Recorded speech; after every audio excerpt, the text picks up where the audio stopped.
सिंध बलोचिस्तान के मिलाईंदड़ Miro Khan Shahdadkot via Shahjalo road ते ॻोठ ओबायो ख़ासकेली लॻ जावरी ॻोठ वटां सिम शाख वारी पुल ड्रही पई, जंहिं करे हादसा रोज़ जो मामूल बणिजी विया।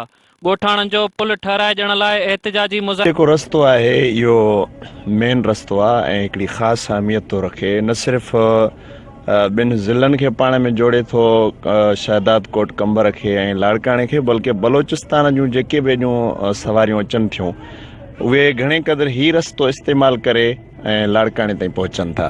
एसी साहब खे लिखत रूबरू बि ॾिनी आहे, हथो हथ बि ॾिनी आहे, काफ़ी शिकायत कई आहे, एहतिजाज कया आहिनि, कंहिं बि अॼु ताईं नोटिस न वरितो आहे। पुल जो वॾो आज़ार ड्रही पई आहे, ट्रैक्टर किरनि था, कारियूं किरनि थियूं, नंढड़ा ॿार असांजा किरनि था पिया, को तदावारी कोई बि ऑफिसर नथो करे।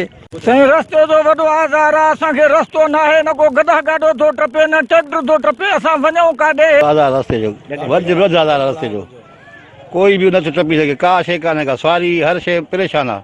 कैमरामैन अब्दुर रहमान राजपूत सां जान मोहम्मद वदो, सिंध टीवी न्यूज़, मीरो खान।